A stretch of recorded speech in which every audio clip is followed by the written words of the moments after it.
नमस्कार प्रिय छात्रों, मैं महेशचंद मीणा, सहचार्य भूगोल, बाबू शोभाराम राजकीय कला महाविद्यालय अलवर। आज के इस वीडियो में हम पढ़ेंगे रिंग डायग्राम अथवा वलय आरेख के बारे में। जैसा कि आपने पहले वृत्ताकार आरेख का अध्ययन किया, लगभग उसी से मिलता जुलता ये आपका रिंग डायग्राम अथवा वलय आरेख है। वलय आरेख में दिए गए पदमूल्यों को अलग अलग वृत्तों के द्वारा प्रदर्शित किया जाता है तथा प्रत्येक वृत्त का अर्धव्यास प्रदर्शित मूल्य के वर्गमूल के अनुपात में होता है। अतः आरेख बनाने के लिए सबसे पहले जो भी पदमूल्य आपके समक्ष दिए जाते हैं, उन पदमूल्यों को घटते हुए क्रम में अथवा बढ़ते हुए क्रम में व्यवस्थित कर दिया जाता है। आरोही अथवा अवरोही क्रम में व्यवस्थित किया जाता है। सबसे छोटा मूल्य अथवा सबसे बड़ा मूल्य, उनमें से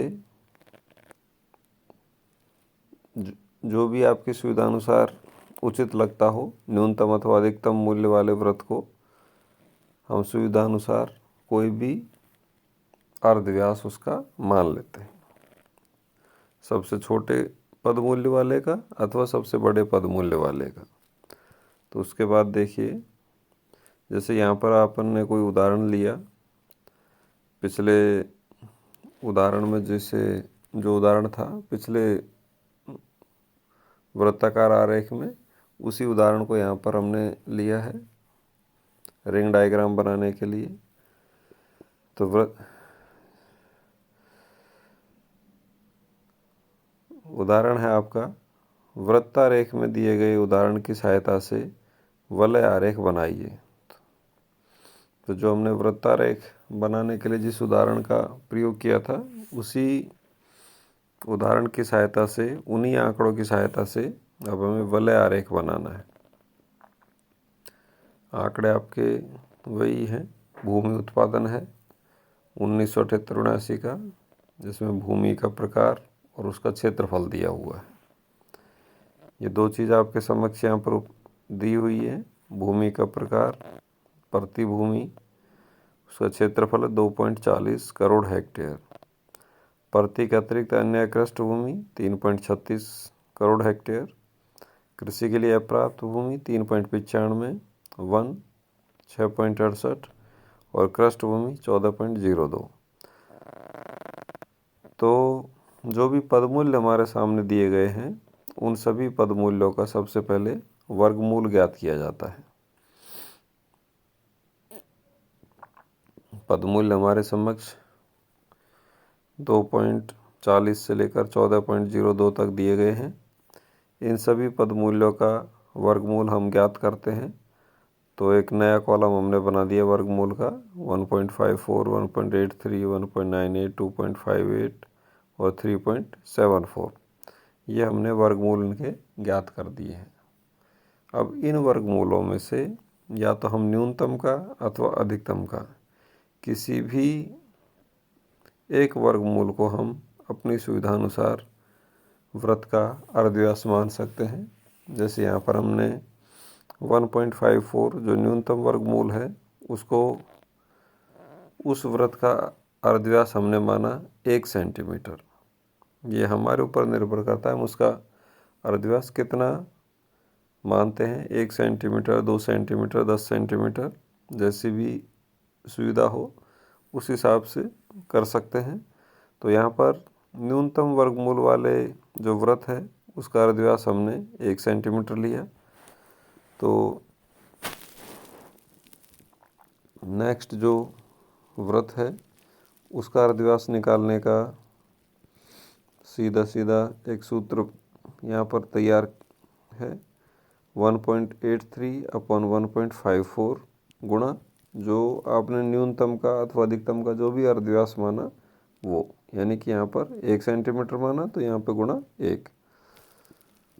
तो इस प्रकार से समान अनुपात में सभी जो वृत्त हैं उन सभी वृत्तों के अर्धव्यास हम ज्ञात कर सकते हैं।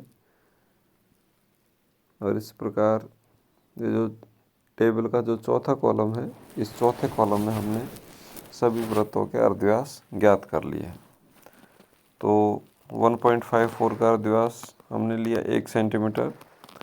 1.83 जो वर्गमूल हमारा था प्रति के अतिरिक्त अन्य अकृष्ट भूमि का, उसका अर्धव्यास 1.18, फिर 1.28, 1.67, 2.42।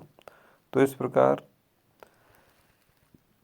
जो न्यूनतम वर्गमूल वाला जो वृत्त था उसी के अनुपात में अन्य सभी वृत्तों के अर्धव्यास यहाँ पर हम ज्ञात कर सकते हैं।